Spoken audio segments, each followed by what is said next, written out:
రేపే మనకు మంగళవారం అలానే కాకుండా హనుమాన్ జయంతి కాబట్టి గుమ్మం దగ్గర ఇలా చేస్తే చాలండి. మీ కష్టాలన్నీ కూడా పోయి మీ ఇంట్లోకి డబ్బు వస్తూనే ఉంటుంది. అలానే కాకుండా మీ సుడి తిరుగుతుంది అని మనం చెప్పొచ్చు.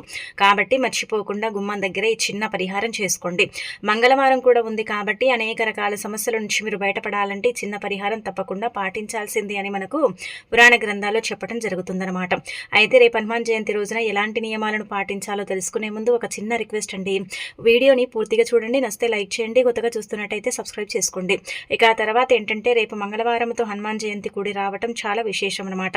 ఇలా చాలా అరుదుగా వస్తుంది కాబట్టి ఇలా రావటం కొంచెం అంటే గొప్ప దినంగా మనం పరిగణించుకుంటాం కదా. కావున ఏంటంటే కనుక ఉదయాన్నే లేవండి, శుచిగా స్నాన కార్యక్రమాలు చేసుకోండి, ఇంటిని వాకిలని అంతా కూడా శుభ్రం చేసుకొని ఏంటంటే కనుక వాకిట్లో కల్లాలపి చల్లి ఈ వాకిట్లో ఏంటంటే కనుక బియ్యపిండితో ముగ్గు పెట్టి గుమ్మాలకు పసుపు రాసి కుంకుమతో బొట్టు పెట్టి ఇంకా తర్వాత ఏంటంటే 11 తమలపాకులు తీసుకొని మీరు ఇంటి గుమ్మానికి ఏంటంటే తోరణాలలాగా కట్టుకోండి. ఇక ఆ తర్వాత ఇంట్లో కూడా క్లీన్ చేసుకొని ఇంట్లో పసుపు నీళ్ళు చల్లుకొని ఆ తర్వాత స్నానం అనేది చేయండి. స్నానం చేసేటప్పుడు ఉపురాళ్ళు వేసుకొని స్నానం చేస్తే చాలా మంచిది.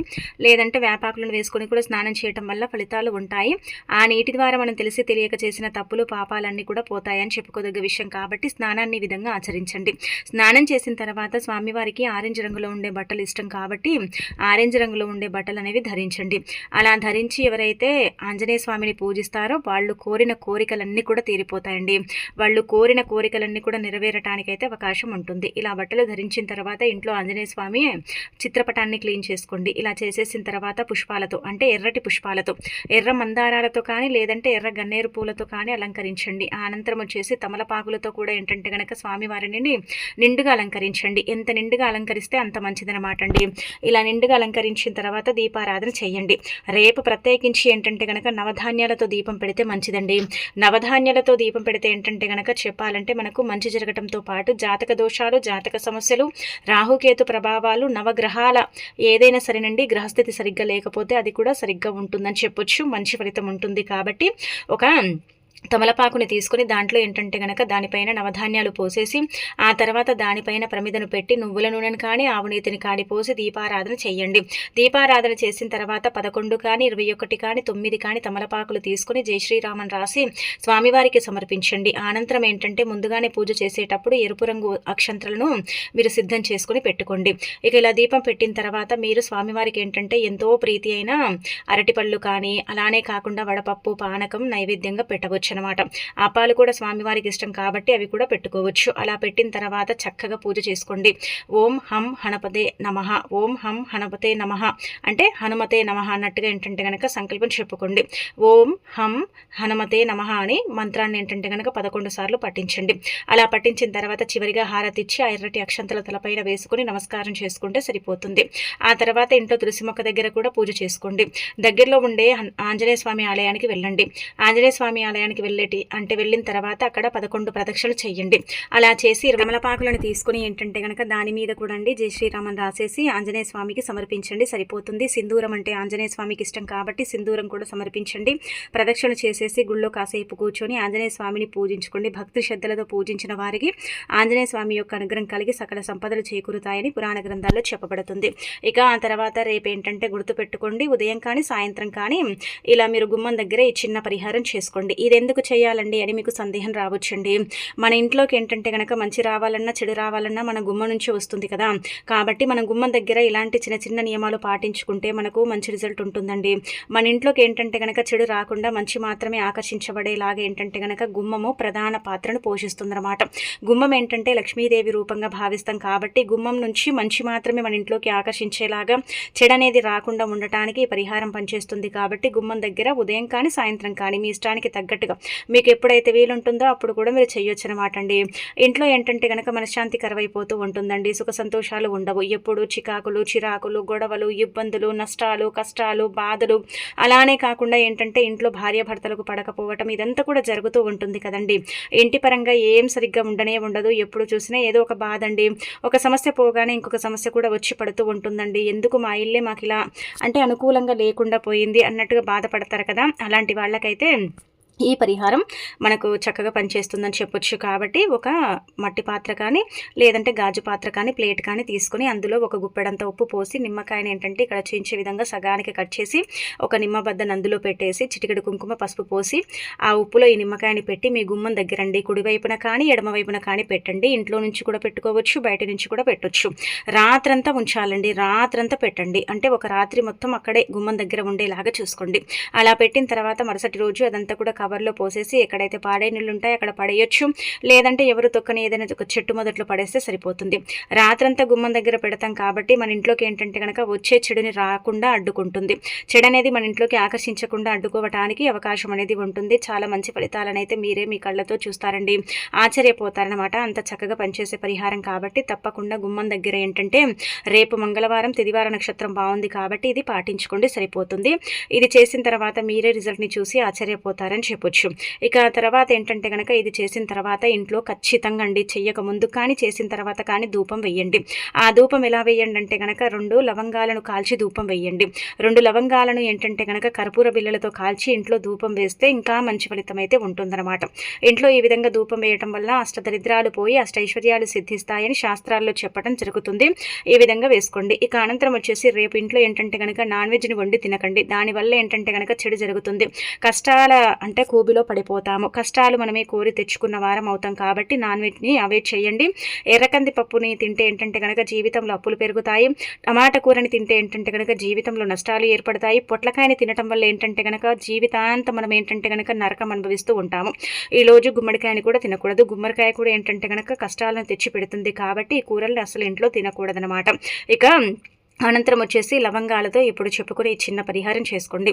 లవంగాలు ఏంటంటే కనుక లక్ష్మీదేవికి ఇష్టం కాబట్టి లవంగాలతో చేసే పరిహారాలన్నీ కూడా తప్పకుండా సిద్ధిస్తాయండి. ముఖ్యంగా మన జీవితంలో తీరని కష్టాలతో ఇబ్బందులు పడుతూ ఉంటాము. ఏదైనా సరేనండి, ఒక సమస్య తీరగానే ఇంకొక సమస్య వచ్చి మనని బాధ పెడుతుంది, ఇబ్బంది పెడుతుంది. అలానే కాకుండా ఏంటంటే మనని చాలా వరకు కూడా సమస్యల్లో పడేస్తూ ఉంటుంది కదా. పెద్ద పెద్ద సమస్యలు, భరించలేని సమస్యల్ని మనం ఎదుర్కొంటూ ఉంటాం. ఎలాగైనా సరే పోగొట్టుకోవాలనుకుంటాం కానీ పోగొట్టుకోకుండా ఏంటంటే కనుక జీవితంలో వాటిని మనం మోస్తూ ఉంటాం కదా. అలాంటి సమస్యల్ని తొలగించుకోవాలన్నా, ఏదైనా సరే తీరని సమస్యతో మీరు బాధపడుతున్నా, ఇబ్బంది పడిపోతున్నా సరేనండి, ఇప్పుడు చెప్పే విధంగా చేసేసుకోండి, సరిపోతుంది.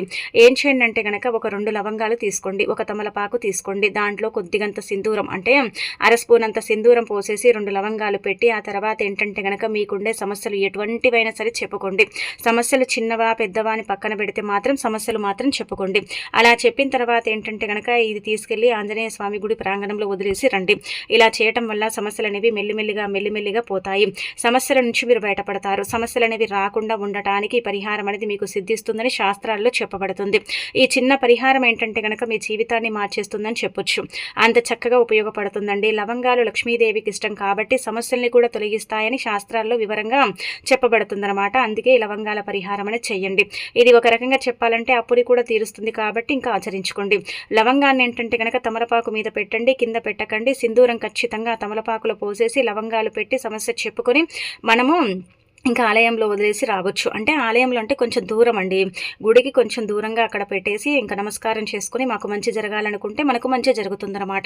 మంచి ఫలితాలను మనం పొందుతామని చెప్పొచ్చు కాబట్టి ఇంకా ప్రయత్నించుకోండి. ఆ తర్వాత ఏంటంటే లవంగాలతో ఇప్పుడు చెప్పి ఇంకొక పరిహారం కూడా చేసుకోండి. ఇది కూడా చక్కగా పనిచేస్తుంది, చాలా మంచి రిజల్ట్ని తెచ్చిపెడుతుంది అనమాట. లవంగాలు మనం ముందే చెప్పాం కదా లక్ష్మీదేవికి ఇష్టమని. అలానే కాకుండా రేపు దీపం పెడతారు కదా, పెట్టిన తర్వాత ఉదయం కానీ సాయంత్రం కానండి మీ ఇష్టానికి తగ్గట్టుగా మీరు ఏం చేయండి అంటే కనుక ఒక్కటే లవంగాన్ని తీసుకోండి, దానికి పువ్వు ఉండేలాగా చూసుకోండి. ఇంట్లో కష్టాలు ఏర్పడకుండా మీ జీవితంలో ఏంటంటే కనుక దుఃఖాలు అంటే మిగలకుండా మీ జీవితం ప్రశాంతంగా సాగాలని సంకల్పం చెప్పుకొని దీపం పెట్టిన తర్వాత యాలక్కాయని వేసి దీపం వెలిగించండి. అలా చేయటం వల్ల ఏంటంటే కనుక మీకు అంటే కొన్ని రకాల సమస్యలు అనేవి రావు, జీవితం అనేది బాగుంటుంది, ఎలాంటి ఇబ్బంది అనేది లేకుండా ఉండటానికైతే ఈ పరిహారం అనేది పనిచేస్తుంది అనమాట. ఇలా చేసిన తర్వాత ఏంటంటే దీపం కొండెక్కిన తర్వాత ఆ లవంగాన్ని తీసేసి ఏదైనా చెట్టు మొదట్లో వేస్తే సరిపోతుంది. ఆ తర్వాత ఇంకొకటి ఏంటంటే గుర్తుపెట్టుకోండి, మీరు ముఖ్యంగా ఇక్కడ ఏంటంటేనండి ఈరోజు అంటే మనకు మంగళవారం ఉంది. అలానే కాకుండా ఏంటంటే హనుమాన్ జయంతి కదా, రాత్రి పడుకునేటప్పుడు అండి, రాత్రి మీరు పడుకుంటారు కదా, అప్పుడు 2 లవంగాలతో ఈ పరిహారం చేసుకుంటే చెడు కళలు అనేవి రావు. ఆంజనేయ స్వామి అనుగ్రహం కలుగుతుంది. సకల సంపదలు చేకూరుతాయి. చాలా అద్భుతమైన ఫలితాలు కూడా ఉంటాయన్నమాట. అందుకే 2 లవంగాలు తీసుకోండి. లవంగాలకు ఏంటంటే పువ్వు ఉండేలాగా చూసుకోండి. లవంగాలు తంత్రపరంగా, మంత్రపరంగా, పరిహారాల పరంగా కూడా ఉపయోగపడతాయి. లవంగాలతో చేసుకునే పరిహారాలన్నీ కూడా మనకు సిద్ధిస్తాయని పురాణ గ్రంథాల్లో చెప్పబడుతుందన్నమాట. అందుకే 2 లవంగాలు తీసుకోండి. ఆ లవంగాలకు పువ్వు ఉండేలాగా చూసుకోండి. రాత్రి నిద్రపోయేటప్పుడు అంటే పనులన్నీ కూడా అయిపోయిన తర్వాత మనం పడుకుంటాం కదా, అప్పుడు ఏంటంటే ఈ లవంగాలు తీసుకోండి, చేతిలో పట్టుకోండి. ఆడవారైతే ఎడమ చేతిలో, మగవారైతే కుడి చేతిలో పట్టుకోవాలి. అలా పట్టుకున్న తర్వాత ఏంటంటే గనక తల చుట్టూ 7 సార్లు తిప్పి మీకుండే కళలండి, కొంతమందికి ఏంటంటే కళలు భయంకరంగా వస్తాయి, కొంతమందికి ఏంటంటే గనక కళలు బాగానే వస్తాయి. కాకపోతే ఏంటంటే గనక ఆ కళ వచ్చినప్పుడు నిజమవుతుందని బాధపడతారు, ఇబ్బంది పడిపోతూ ఉంటారు కదా. అలాంటి వాళ్ళు సంకల్పం చెప్పుకొని తల చుట్టూ 7 సార్లు తిప్పి దిండు కింద వీటిని పెట్టి పడుకొని తెల్లవారి లేచిన తర్వాత వాటిని తీసి తొక్కని ప్రదేశంలో ఏదైనా చెట్టు మొదట్లో వేసేస్తే సరిపోతుంది. అలా అని మీరు ఏంటంటే కనుక మీ ఇంట్లోనే వేసుకోకండి. మీ ఇంట్లో వేయటం వల్ల ఫలితం అయితే రాదు. మీ ఇంట్లో వేయకుండా ఏంటంటే కనుక దూరంగా అండి, కొంచెం మీ ఇంటికి దూరంగా ఉంటుంది కదా, అక్కడ ఏంటంటే కనుక ఈ లవంగాలను పడేయండి. చూడండి ఎంతలా ఫలితం వస్తుందనేది మీకు తెలిసిపోతుంది, అర్థమైపోతుంది. అలానే కాకుండా కళలు అనేవి ఏ విధంగా ఆగిపోతాయి, కళలు అనేవి ఏంటంటే కనుక రాకుండా ఎలా ఉంటాయి అనేది మీకు అంటే తెలిసే అవకాశం అయితే ఉంటుందన్నమాట. చిన్న పరిహారమే పెద్దగా ఫలితం అయితే వస్తుంది. ఇది కూడా మీరు పాటించవచ్చు. లవంగాలకు అతీత శక్తి ఉంటుంది కాబట్టి లవంగాలతో చేసుకునే పరిహారాలన్నీ కూడా మనకు పనిచేస్తాయండి. మనకు చక్కగా ఏంటంటే కనుక ఉపయోగపడతాయని మనకు శాస్త్రంలో చెప్పబడుతుందన్నమాట. చాలామంది కూడా లవంగాలతో అనేక రకాల పరిహారాలు, అనేక రకాల విధి విధానాలను ఆచరిస్తూ ఉంటారన్నమాట. మరి రేపు మంగళవారం కదా, మంగళవారం రోజు ముఖ్యంగా ఏంటంటే కనుక లవంగాలతో పరిహారం చేస్తే జరగని పని కూడా జరుగుతుంది, అనుకున్న పనులన్నీ కూడా అవుతాయి. అలానే కాకుండా దేనికోసమైతే పరిహారం చేస్తున్నామో అది కూడా మనకి ఏంటంటే సిద్ధిస్తుందని సిద్ధశాస్త్రంలో కూడా చెప్పబడుతుందండి. ఇంకా పాటించుకోండి. ఇక ఆ తర్వాత రేపు హనుమాన్ జయంతి కదా, అయితే హనుమాన్ జయంతి రోజున ఖచ్చితంగా ఏంటంటే కనుక మనము నల్లటి వస్త్రాలు ధరించకూడదు. నలుపు శనికి సంకేతం కాబట్టి జీవితంలో శని పెరుగుతుంది. అందుకే నల్లటి దుస్తువులకు ఏంటంటే కనుక దూరంగా ఉండండి. అలానే కాకుండా ఏంటంటే కనుక ఈరోజు గోర్లు కత్తిరించడం ఇలాంటివి అయితే చేయకండి. ఇంట్లో ఏంటంటే కనుక చెప్పాలంటే గొడవ పడటం ఇలాంటివి కూడా చేయకండి. ఇల్లు బాగుండాలన్నా, ఇల్లు మనకు అనుకూలించాలన్నా ఏంటంటే కనుక ఇంట్లో కంటతడి పెట్టకుండా ఉంటే మంచిది. 2 పూటల తప్పనిసరిగా దీపం పెట్టండి. కొంతమంది ఉదయం పెట్టి సాయంత్రం వదిలేస్తూ ఉంటారు. అలా కాదండి, 2 పూటలు దీపం పెట్టుకోండి, ధూపం కూడా వేసుకోండి. ఆ తర్వాత సాయంత్రం సంధ్యా సమయంలో గుమ్మం దగ్గర ఏంటంటే కనుక మీ ఇంటి గుమ్మం దగ్గర 2 దీపాలు వెలిగించండి. కనీసం ఒక్కటైనా సరే వెలిగించండి. ఆ దీప కాంతిలో నుంచి ఏంటంటే కనుక లక్ష్మీదేవి మన ఇంట్లోకి ఆకర్షిస్తుంది, మనకు కావలసినంత ఐశ్వర్యాన్ని ఇస్తుంది, మన జీవితాన్ని మారుస్తుంది. అలానే మన ఇల్లు బాగుండేలాగా కూడా చేస్తుంది. కాబట్టి ఇదొకటి ఇంకా మీరు ప్రయత్నించండి. ఆ తర్వాత ఏంటంటే కనుక ఈ చిన్న చిన్న నియమాలు కూడా పాటించుకోండి. అలానే కాకుండా లక్ష్మీదేవి అనుగ్రహానికి ఏంటంటే గనక పాత్రలు కండి.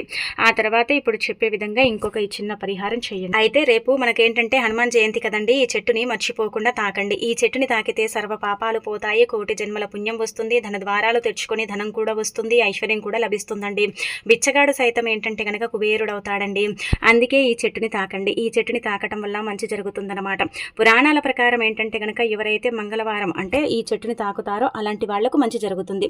అలానే కాకుండా ఈరోజు మనకు హనుమాన్ జయంతి ఉంది కాబట్టి ఈ చెట్టుని ఖచ్చితంగా తాకండి. ఈ చెట్టుని తాకటం వల్ల ఏమవుతుందంటే కనుక మన ధనద్వారాలు అనేవి యాక్టివేట్ అవుతాయి, ధనచక్రం అనేది సక్రమంగా పనిచేస్తుంది. మనకు కొన్ని సార్లు ఏంటంటే కనుక డబ్బు స్ట్రక్ అయిపోతూ ఉంటుంది, ఎంత సంపాదించినా కానీ రూపాయి అనేది కూడా మిగలదు కదండి. అలాంటి వాళ్ళు ఏంటంటే కనుక ఈరోజు ముఖ్యంగా మీరు మీ దగ్గరలో ఉండే రావి చెట్టు దగ్గరికి వెళ్ళండి. రావి చెట్టు శ్రీ మహావిష్ణు రూపంగా భావిస్తాం కదండి, కాబట్టి రావి చెట్టు దగ్గరికి వెళ్ళండి. రావి చెట్టు దగ్గరికి వెళ్ళేటప్పుడు చెంబెడి నీటిని తీసుకొని వెళ్ళండి. అక్కడికి వెళ్ళిన తర్వాత ఆ చెంబెడి నీటిని సమర్పించేసి నమస్కారం చేసుకుని రావి చెట్టుకు 11 ప్రదక్షిణలు చేసేసి చక్కగా ఏంటంటే గనక మీరు 2 చేతులతో రావి చెట్టుని తాకండి. ప్రదక్షిణలు చేసి రావి చెట్టుని తాకి కాసేపు అంటే ఒక 10 నిమిషాల పాటు కానీ 5 నిమిషాల పాటు కానీ రావి చెట్టు దగ్గర కూర్చోండి. కాసేపు కూర్చొని మీ మనసులో బాధలు కూడా చెప్పుకోండి. అలా చెబితే ఏమవుతుందంటే ప్రకృతి అనుగ్రహం కలిగి మీరు కోరుకుంది జరుగుతుంది, మీ కోరికలు తీరుతాయి, మీరు అనుకున్నట్టుగా మీ లైఫ్ ఉంటుంది, ధన ద్వారాలు తెచ్చుకుంటాయి, ధనం వస్తుంది, ఐశ్వర్యం లభిస్తుంది, అన్ని విధాలుగా కూడా బాగుంటుందండి, బాగా కలిసి వస్తుంది, ఎలాంటి ఇబ్బంది అనేది ఉండదన్నమాట. నష్టాలు కష్టాలు భరించలేని బాధలు సమస్యలు ఇవన్నీ కూడా పోతాయండి. మీరే ఏంటంటే అద్భుతాలను చూసి ఆశ్చర్యపోతారు. కాబట్టి ఈరోజు ఖచ్చితంగా రావి చెట్టుని తాకిన వారు ఏంటంటే గనక వాళ్లకు మంచి చేకూరుతుందనమాట. అద్భుతమైన ఫలితాలు కూడా ఉంటాయని చెప్పొచ్చు. కాబట్టి ప్రయత్నించండి. అలానే జీవితంలో ఎప్పుడు కూడా శని బాధలతో సతమతమవుతున్నాం, శని పట్టి పీడిస్తుంది, శని వల్ల ఏంటంటే గనక చాలా ఇబ్బంది పడుతున్నాం అంటారు కదా! అలాంటి వాళ్ళు ఈరోజు అర స్పూన్ ఆవాలు తీసుకొని ఏంటంటే గనక దగ్గరలో అంటే మీరు వెళ్తారు కదా రావి చెట్టు దగ్గరికి, మీ పనులన్నీ కూడా అయిపోయిన తర్వాత కూర్చుంటాం కదండీ! కూర్చున్న తర్వాత ఏంటంటే రావి చెట్టుకు ప్రదక్షిణ చేసి కూర్చున్న తర్వాత ఆవాలను తీసుకొని మీ శని బాధలు, దరిద్రాలు పోవాలని తల చుట్టూదా 7 సార్లు తిప్పి వాటిని ఏంటంటే గనక రావి చెట్టు మొదట్లో చల్లేస్తే చాలండి. ఇక మీ జీవితం మారిపోతుందనమాట. మీరే ఏంటంటే ఆశ్చర్యపోతారని చెప్పొచ్చు.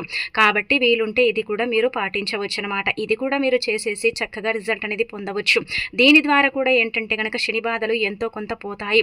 జీవితంలో నుంచి ఏంటంటే గనక శని బయటికి వెళ్ళిపోవటానికి అవకాశం ఉంటుంది. దశల వారీగా శని మనకు అంటే నడుస్తూ ఉంటుంది కదా! ఆ దశల వారి శని ఏంటంటే గనక మీ నుంచి దూరం అయిపోతుందని మనకు శాస్త్రాల్లో చెప్పబడుతుంది. కాబట్టి ఖచ్చితంగా గుర్తుపెట్టుకోండి. ఇది కూడా చేసుకోండి. మీకు 99% రిజల్ట్ అనేది మీరే మీ కళ్ళతో చూసి షాక్ అయిపోతారని చెప్పొచ్చు. కాబట్టి ఇంకా ప్రయత్నించుకోండి. ఎలాంటి డౌట్లు పెట్టకుండా జరుగుతుందనుకోండి 100% రిజల్ట్ అనేది వస్తుందన్నమాట.